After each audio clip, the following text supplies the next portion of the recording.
El gran acelerador de partículas se encuentra en un túnel debajo del borde entre Francia y Suiza. Un campo magnético 100.000 veces más intenso que el de la Tierra curva los caminos de las partículas cargadas que surgen de choques de alta energía.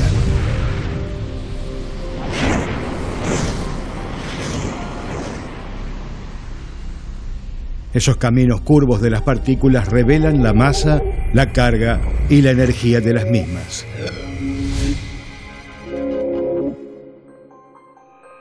Mientras tanto, arriba de nuestro planeta, el campo magnético de la Tierra desvía las partículas cargadas que vienen del Sol y del espacio exterior. ¿Qué es esa fuerza invisible que controla las partículas cargadas que se mueven cerca de la velocidad de la luz, dirige todo el movimiento de la materia en el cosmos y crea un capullo magnético que protege la vida de la radiación mortal del Sol?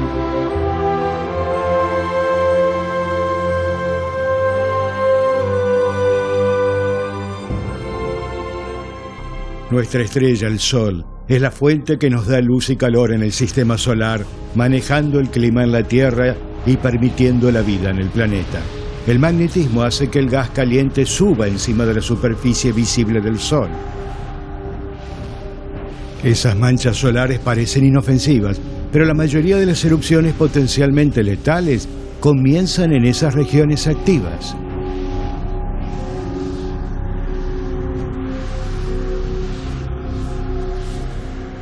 Los gases fluyen a través de esos arcos iluminados, se elevan arriba del Sol y luego caen aún atrapados por la gravedad del Sol y su campo magnético.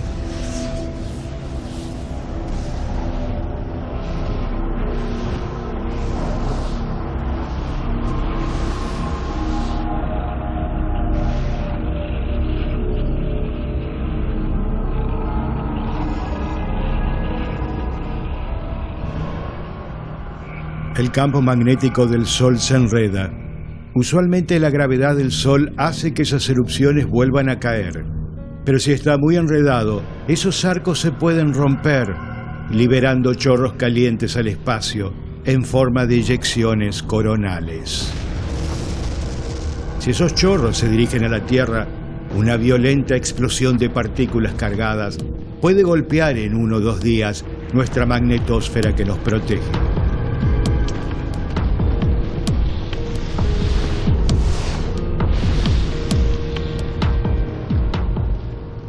La reconexión magnética produce grietas en la magnetosfera. El viento solar atrae esas líneas formando la cola magnética de la Tierra.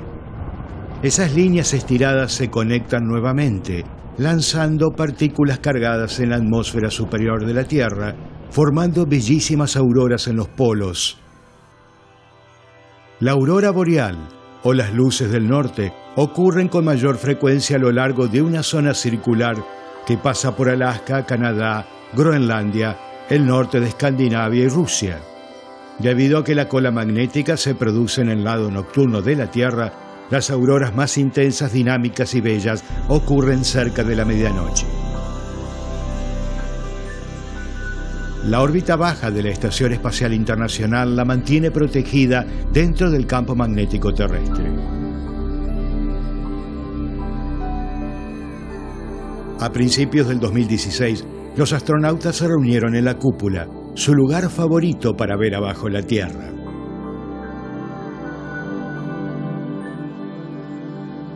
Ansiosamente miraron hacia el norte, deseando ver y fotografiar a una aurora. Mientras su camino los llevaba arriba de Europa, capturaron una aurora verde a lo largo del horizonte norte, danzando sobre Escandinavia. De a poco, se fue perdiendo de la vista a medida que se movieron al sur sobre el Mar Muerto. Mientras tanto, por primera vez, en Tromsø, Noruega, un equipo fotografió al mismo tiempo la misma aurora desde la superficie.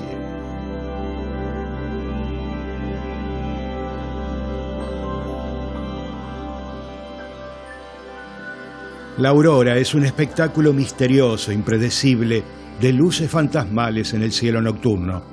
Un recuerdo espeluznante de que nuestro planeta está eléctricamente conectado al Sol.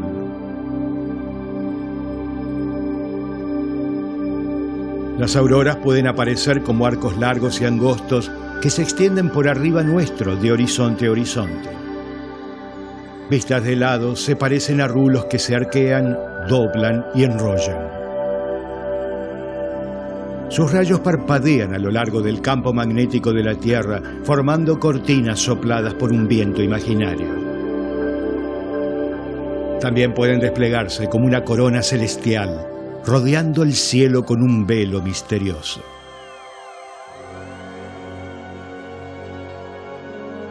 En una tormenta de auroras se ven ondas y remolinos.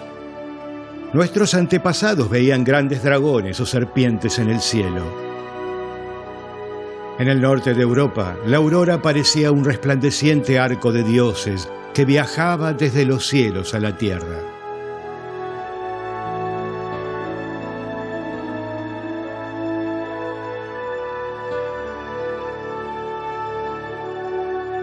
En América creían que eran espíritus con linternas buscando las almas de los cazadores muertos.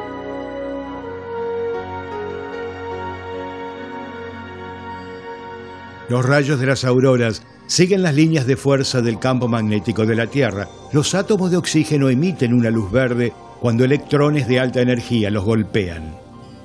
Los electrones de menos energía, que están más arriba en la atmósfera, brillan de rojo, dándole a la aurora ese color rojizo. Esas auroras nos recuerdan que nuestro escudo magnético está todavía intacto.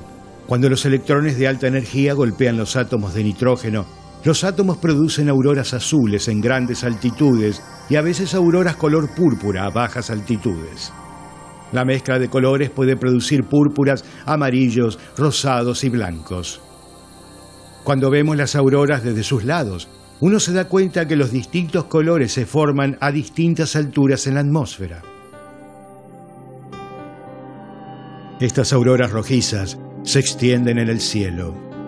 Cuando hay fuertes tormentas solares, estos majestuosos resplandores rojizos se pueden ver al sur de Estados Unidos, en la Florida o Texas. Las auroras de todos colores nos recuerdan que nuestro planeta es un mundo con vida, con una atmósfera de oxígeno y nitrógeno, protegido dentro de la magnetosfera terrestre. Durante siglos, los marineros reconocieron que la estrella Polaris se hallaba muy próxima al norte en el cielo. Figuras como la Osa Mayor y Menor rodean a la estrella del norte. Los exploradores podían navegar los océanos del norte observando la posición de Polaris en el cielo de la noche. Pero en noches nubladas necesitaban otros instrumentos para saber su dirección. La brújula llegó a Europa occidental al comienzo del siglo XIII. Con ella los marineros podían atravesar los grandes océanos del planeta, descubriendo el tamaño de la Tierra y haciendo mapas de sus continentes. Las tierras aún desconocidas se convirtieron en lugares en el mapa y sus costas delinearon un mundo mucho más grande de lo que los marineros se lo hubieran imaginado. El responsable de la magnetósfera terrestre está muy profundo en el núcleo del planeta. Allí corrientes de hierro líquido que giran en el núcleo generan el campo magnético de la Tierra. La corriente eléctrica producida por el hierro fundido, moviéndose, genera el campo magnético de la Tierra. Ese campo, a su vez, refuerza las corrientes que lo crearon. El resultado es un dínamo, dándole a la Tierra un escudo magnético. Ese dínamo convierte a la Tierra en un gran imán con polos norte y sur. Podemos ver cómo funciona un imán, dejando caer pedacitos de hierro en un papel que esté sobre el mismo. Los trocitos se alinearán con la dirección de la fuerza magnética. El campo magnético de la Tierra tiene esas mismas líneas de fuerza conectando los polos norte y sur. Crear ese escudo magnético requiere condiciones especiales. La Tierra tiene que ser lo suficientemente grande para tener un núcleo fundido y rotar rápido como para poder producir esas corrientes eléctricas que forman la magnetosfera del planeta. Diversos tipos de animales perciben el campo magnético de la Tierra usando estructuras en sus ojos y cerebros. Si un pez nada a lo largo de las líneas del campo magnético no siente nada. Pero si nada a través de ellas, puede detectar una pequeña fuerza eléctrica. Esa fuerza los guía a medida que migran de norte a sur durante el año. Los tiburones martillo tienen unos órganos llenos de gel especiales llamados ampollas de Lorenzini, que detectan los campos eléctricos tanto naturales como aquellos que se crean al nadar a través del campo magnético. La sensibilidad a los campos magnéticos ayuda a los tiburones y otros peces a nadar en líneas rectas a través del mar abierto.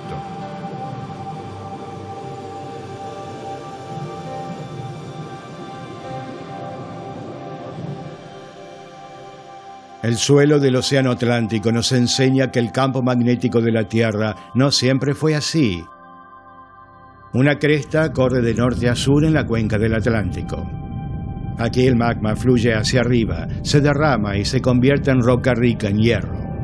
Como los pedacitos de hierro, sus átomos en esta roca se orientan según el campo magnético terrestre mientras se endurece.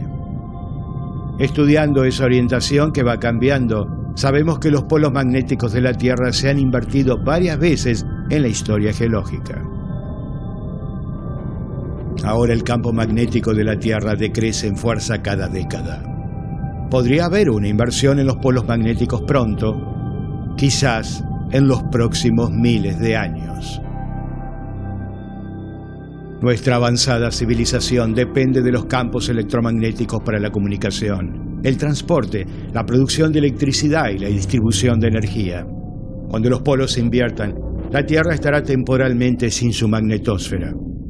Los astronautas y los pasajeros de avión tal vez se queden en tierra porque no tendrán un campo magnético que los proteja. La próxima vez que ocurra ese cambio puede ser destructiva y mortal.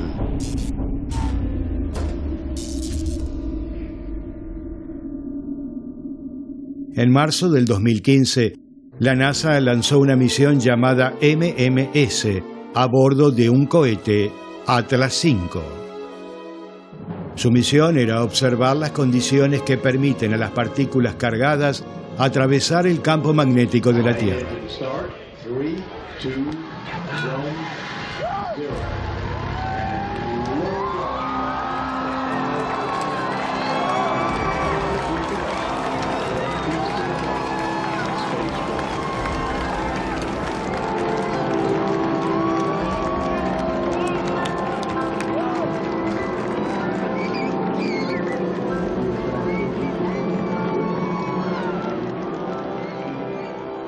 En la noche del 12 de marzo, un cohete despegó del Complejo Espacial 41 de Cabo Cañaveral, transportando la nave MMS a órbita terrestre.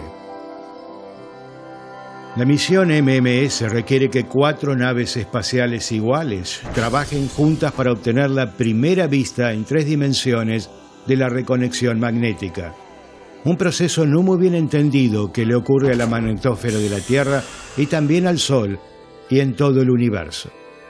Estas 4 naves espaciales vuelan en una formación tipo pirámide. Estas naves conforman la formación más próxima que jamás haya volado, con los satélites a solo 7 kilómetros uno del otro. Estos satélites son además los de mayor altitud en usar la navegación por GPS. La nave espacial pasó directamente a través de los sitios de reconexión magnética. La reconexión ocurre cuando las líneas del campo magnético se aniquilan una a la otra y liberan una enorme cantidad de energía. Este proceso fundamental convierte la energía contenida en el campo magnético y las convierte en partículas cargadas veloces. La órbita de la nave fue diseñada para volar precisamente donde ocurre esta reconexión. Los descubrimientos de la misión nos enseñará también sobre la reconexión que ocurre en la atmósfera del Sol, en otras estrellas y en la vecindad de los agujeros negros y estrellas neutrónicas. Los astronautas en la Estación Espacial Internacional están dentro de la magnetósfera de la Tierra, pero los astronautas que dejan esta protección para ir a la Luna o algún día a Marte no tienen escudo magnético que los proteja y enfrentan un peligro mayor.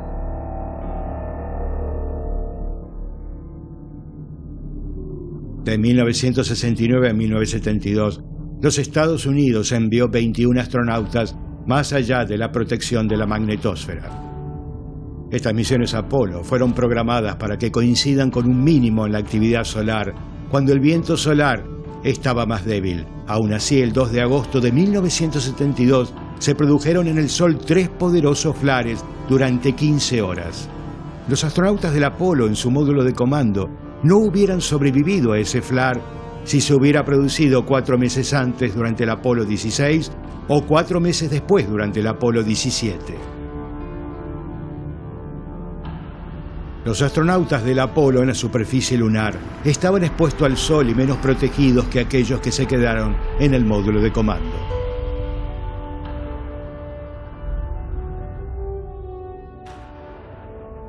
De los planetas interiores, solo Mercurio y la Tierra poseen magnetosferas. La magnetósfera de Mercurio es 100 veces más débil que la de la Tierra. Quizás futuros humanos se beneficien de su protección haciendo asentamientos en sus polos. Venus tiene el tamaño de la Tierra, pero gira tan lentamente que no se produce el dínamo en su núcleo. El viento solar bombardea su atmósfera en forma directa.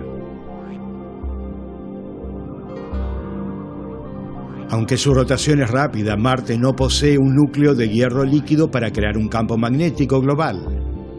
Sin escudo magnético, el viento solar alcanza su fina atmósfera y le ha robado a Marte la mayor parte de su hidrógeno y oxígeno. Marte es ahora un desierto seco, pero sus accidentes indican que el planeta rojo tuvo alguna vez agua líquida en la superficie y una atmósfera espesa como para soportar el ciclo del agua, mares y quizás vida. Cuando el núcleo de Marte se enfrió, su campo magnético desapareció. Ahora el agua de su superficie se fue, dejando solo sus capas polares y algunos rastros de vapor de agua en la fina atmósfera marciana. Júpiter tiene hidrógeno metálico circulando en su núcleo, creando un dínamo con una magnetosfera 20.000 veces más potente que la de la Tierra. Saturno posee una capa de hidrógeno metálico más pequeña que la de Júpiter y por lo tanto un campo magnético más débil.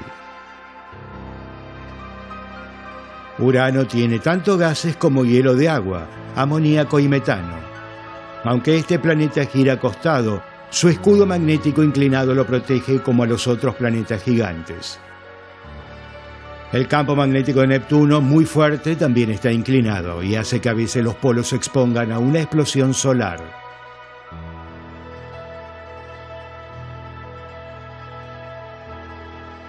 Este es solo el comienzo de nuestra búsqueda para hallar campos magnéticos más allá del sistema solar. Podemos detectar los efectos de la fuerza magnética en longitudes de onda que van más allá de nuestra visión. Grupos de radiotelescopios trabajando juntos captan radioondas procedentes de las partículas cargadas que son aceleradas más allá de nuestro sistema solar. Estos telescopios han detectado emisiones de una estrella enana marrón a unos 20 años luz de la Tierra. Estas emisiones indican la presencia de un campo magnético. Las enanas marrones son estrellas abortadas, demasiado pequeñas para producir su propia luz. A medida que los electrones caen a la atmósfera de la enana marrón, producen radioemisiones que excitan los átomos de hidrógeno. Pero en vez de ser verdes como las auroras producidas por el oxígeno, los átomos de hidrógeno en una enana marrón emiten un color rosado. Estas auroras son millones de veces más brillantes y potentes que las de la Tierra.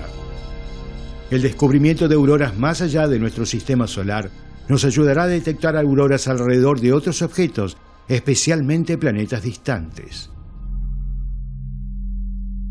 Observatorios en órbita y en la Tierra han hallado evidencias de planetas orbitando otras estrellas.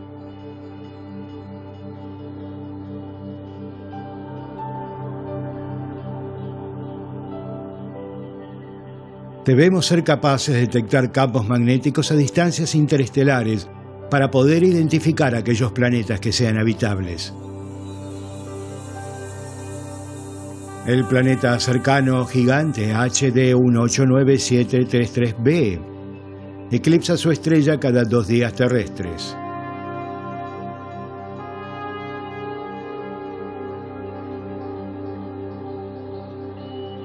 Cuando esto pasa, Vemos una disminución en la luz que nos llega de la estrella causada por la onda de choque de su campo magnético y otra causada por el planeta.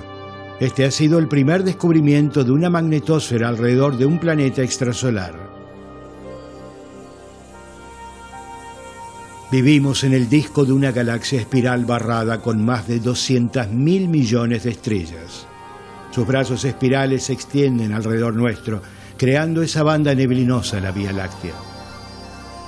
La apariencia de nuestra galaxia cambia dramáticamente cuando observamos solo su ruido polarizado, disperso por granos de polvo y orientados por el campo magnético de la galaxia. Arcos y bucles muestran la dirección de las líneas del campo magnético que delinean los brazos espirales de nuestra galaxia.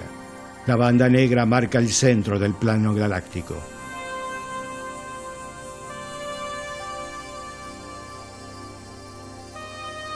Nuestra galaxia también se ve muy diferente en rayos gamma, la parte más energética del espectro.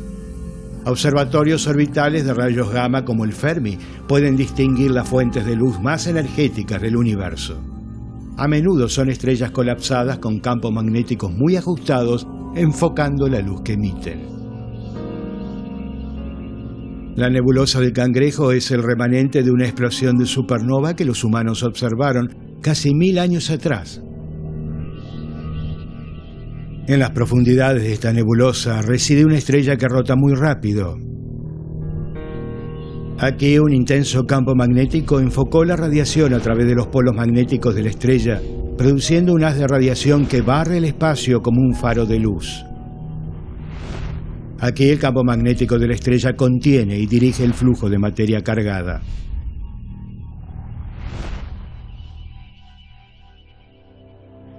Las auroras coronan nuestro mundo hogar.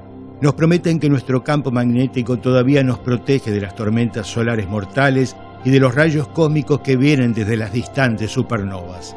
Dentro de nuestro capullo protector, la vida ha florecido, evolucionando en formas más complejas de vida y dando lugar finalmente a entidades conscientes de su magnetosfera que rodea y protege la vida debajo de la Tierra.